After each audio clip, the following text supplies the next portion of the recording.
हरिओम. आज शुक्रवार 4 जुलै 2025. सद्गुरू ब्रह्मचैतन्य गोंदवलेकर महाराज आज आपल्याला सांगणार आहेत की देह हा देवाच्या प्राप्तीकरता आहे. ऐकूया त्यांचे विचार.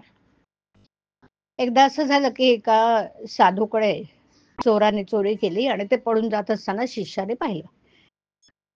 तेव्हा चोरांना धरून त्या शिष्याने खूप चोप दिला. हे त्यांचं करणं गुरुला समजलं. तेव्हा त्या चोरांना आणून गुरुने त्यांच्या अंगाला तेल लावून वगैरे स्नान घातलं आणि त्यांना पंचपक्वान्नाचं भोजन दिलं. हे असं काय करता म्हणून शिष्याने गुरुला विचारलं. तेव्हा त्याने शिष्याला सांगितलं की तुम्ही तरी काय करता? सर्वच जण देवाच्या घरी चोरी करतायत.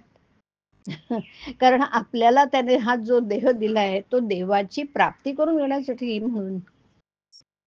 परंतु आपण ते न करता त्याच्यापासून विषय चोरतो आहोत की नाही. म्हणून विषयात आसक्ती न ठेवता आपण मनापासून देवाची भक्ती करावी. आपण सर्वांनी मी भगवंता करता आहे असं मनाने समजावं. सर्व ठिकाणी भगवंतच भरलेला आहे अशी मनाची पक्की खात्री झाल्यावर मग द्वैत आपोआप नाहीसं होऊन जी एकाग्रता साधते तीच खरी समाधी. संत काय करतात? आपण चुकीची वाट चालत असताना अरे तू वाट चुकलास अशी जागृती आपल्याला देतात आणि खरा मार्ग दाखवतात. ते सदा सर्वदा समाधी सुख भोगीत असतात आणि नेहमी भगवंताविषयीच सांगत असतात. भगवंताच्या लीला पाहणाऱ्यांनाच खरा आनंद मिळतो की नाही. आपण एक दाणा शेतात पेरावा आणि त्याबद्दल 1000 दाणे घ्यावे, ही भगवंताची लीला आहे. भगवंताच्या ठिकाणी जे जे आहे ते ते सर्व आपल्या ठिकाणी आहे. जसा मारुतीमध्ये देव अंश होता तसा तो आपल्यामध्येही आहे. त्याने तो फुलवला आणि आपण तो झाकून विझून टाकला. मारुतीचं ध्येय डोळ्यासमोर ठेवावं. त्याचे ब्रह्मचर्य, भक्ती, दास्य, परोपकार करण्याची तऱ्हा या गोष्टी आपण शिकाव्यात.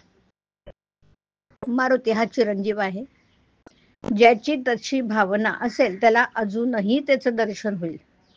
मारुतीला सर्व सृष्टी रामरूप दिसली. हेच खरं भक्तीचं फळ आहे. उपासक देहाला विसरला की उपास्य मूर्तीमध्ये त्याला जिवंतपणा अनुभवायला येऊ लागली. माझ्या देवाला हे आवडेल का?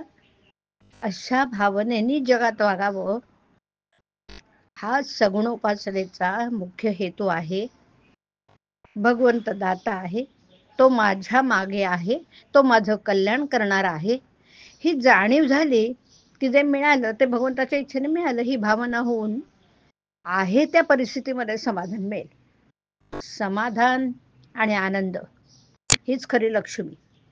आपली वृत्ती अशी असावी की कुणाला आनंद पाहिजे असेल तर त्याने आपल्याकडे धाव घ्यावी.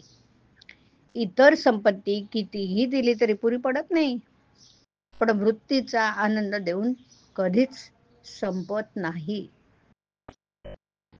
वृत्तीचं समाधान ही भगवंताच्या कृपेची खूण आहे.